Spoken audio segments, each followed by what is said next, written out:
It's strange how much freedom is afforded with a card. What this card grants is very ordinary. It simply lets me live a normal life, which makes me feel like the amount of hoops I've had to jump through to get it was so unnecessary. But it's a powerful card nonetheless. In fact, I'm only able to tell you my thoughts now because I possess this card. Life was so much worse before, and now it's better. It was worth it.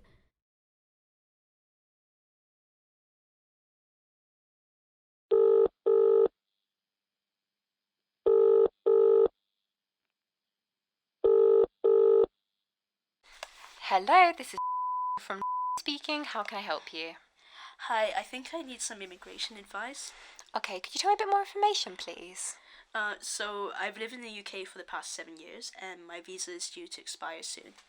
I've been trying to secure a tier 2 visa, but I'm struggling to find an employer that's willing to sponsor me. And I'm getting a bit more concerned because I'm a transgender person and it's unsafe for me to return home. Okay, I'm sorry to hear that. Are you currently in the UK? Yes, I am. Okay, so I don't think this is something that will be able to help you with, unfortunately, but I recommend that you try contacting. Do you have a pen and paper and I can give you their number? Oh yeah. Give me a moment. I'll get one.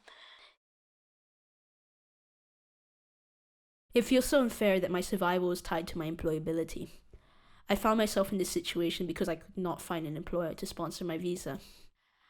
I became used to hearing, this position has been filled by a more qualified candidate.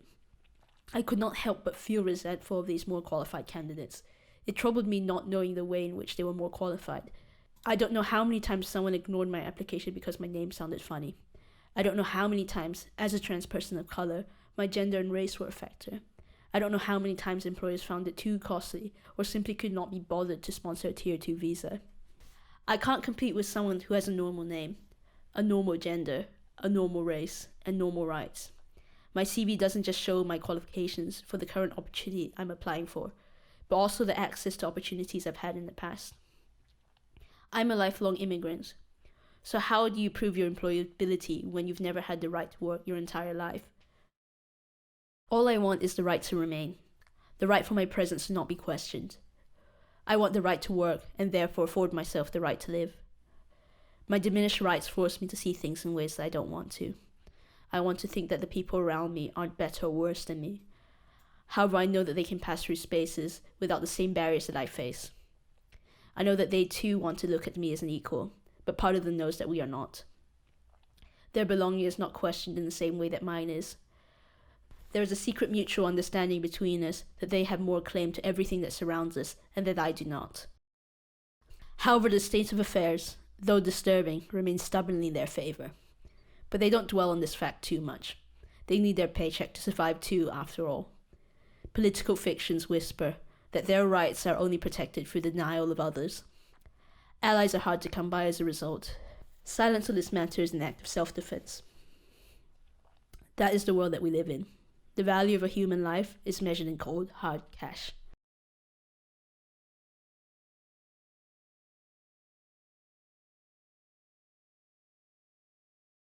Don't you think it's about time we got tougher on immigration? Do you feel that too many people take advantage of our socialist system? At crucial points over the past century and beyond, we've relied on migrants to supply essential capital to our economy and plug the labour gaps when no others could be found to do so. In order for a migrant to possess the right to work, they must emigrate under one of the tiers in the UK's system. Tier 5 is for temporary workers. Tier 4 is for students. Tier 3 is for unskilled workers, though this is not currently in use due to migrant labour coming from the EU. Tier 2 is for skilled workers, and Tier 1 is for high-value workers. The tier system ranks migrants based on economic benefit to the UK, with Tier 5 being as the lowest value, and Tier 1 being of highest value. This system emerged after a period of policy reform in 2007. Since this reform, economic migrant and asylum are viewed as two distinct and completely separate categories of migration. However, from my experience and the experience of many others, every asylum seeker has the potential to emigrate economically. It seems that asylum is a last resort for those who do not have the luxury of an economic passage. The asylum seekers rendered useless because they are categorized as economically valueless due to their situation. Within the tier system which ranks migrants based on economic value, the value of the asylum seeker is invisible to the immigration system. They are seen as below the temporary worker of tier 5, zero value, and an irritant that is permitted entry due to the inconvenient obligations of human rights law.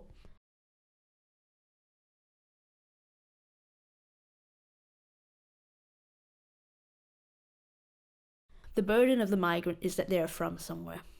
Citizenship, and therefore the rights one possesses at birth, are typically granted via either jus sanguinis or jus soli, meaning a child can inherit their citizenship from either the territory they were born or through their parent.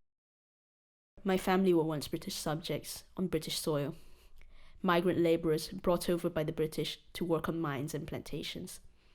Their blood was imported onto that soil for the purpose of extracting value from it. Their citizenship was nothing more than an employment contract. My family's subjecthood was tied to whatever economic benefit they provided the UK. Once they became inconvenient by advocating for their political and financial emancipation, no further value could be extracted by the empire.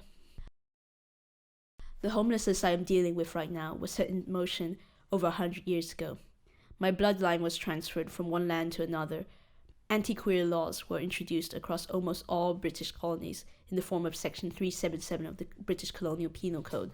The binary notions of gender introduced completely eradicated social acceptance for trans and non-binary identities.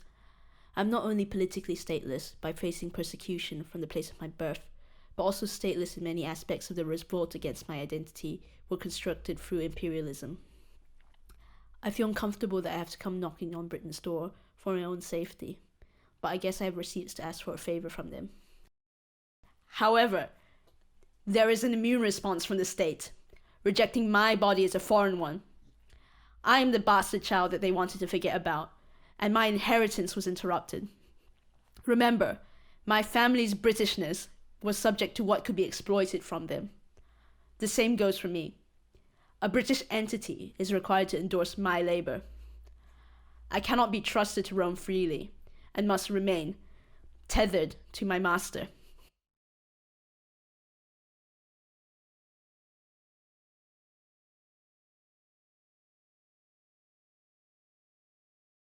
Most people will never have to make use of their human rights. Those who do mostly do so when they have been deprived of the protection of their state or have been rendered stateless. Human rights are a last resort when you have nothing but the fact of your humanity left. In her book, The Origins of Totalitarianism, Hannah Arendt suggests a way to rise from statelessness is to become more than a human, to become a genius.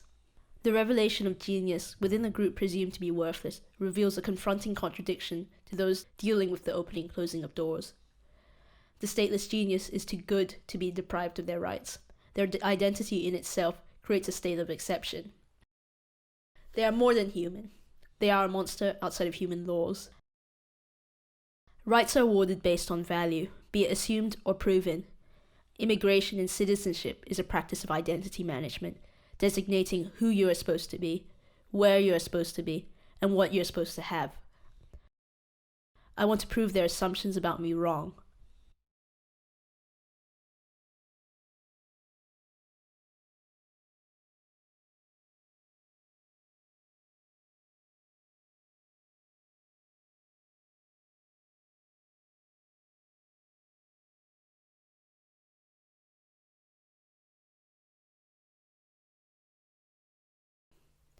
You only hear about monsters through rumours, through stories of those who have come in contact with them. Monsters never speak for themselves.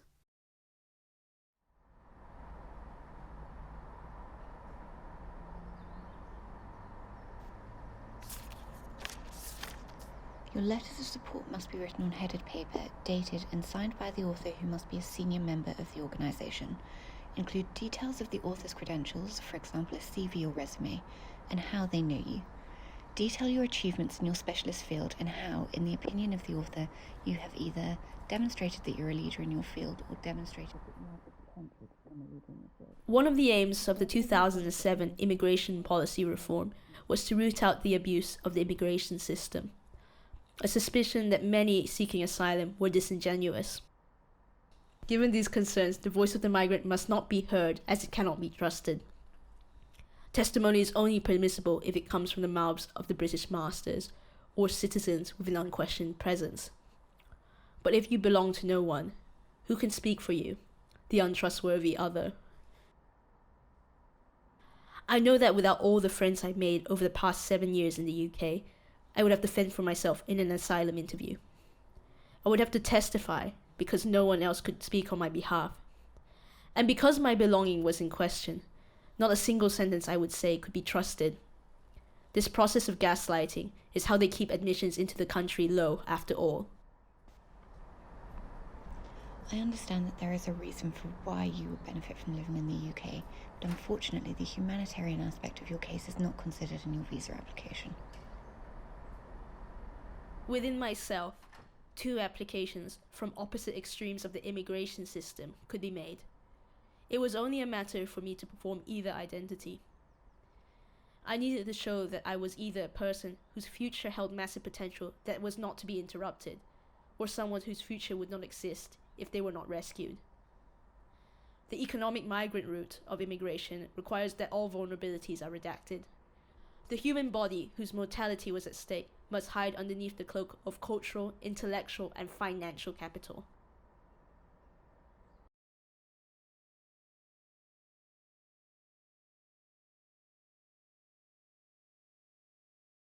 The European migration crisis is a crisis of foreign bodies entering Europe to take the privileges that Europeans possess.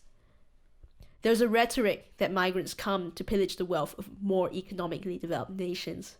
But I question how that wealth was accumulated and how global politics construct this disparity in the first place. First and foremost, immigration control is used to protect Britain's economic position. It forces us to see each other in ways that we don't want to, as inferior, as a stack of cash, as others. To be human and nothing else is to hold no value as capital. And without capital, you don't have rights. The helplessness we witness in this crisis is constructed. We were assigned to be helpless, and we have no chance to speak for ourselves and prove otherwise. My redemption was my friends. I had friends who could see my potential and use their political voice to advocate for me. It was people who possessed rights that shared their rights with me. This is how we create equity in a world where we secretly know we are unequal. Some people don't have the privilege of friends. I am incredibly lucky. The stars aligned for me. All I ask is that you nudge some stars into position for others.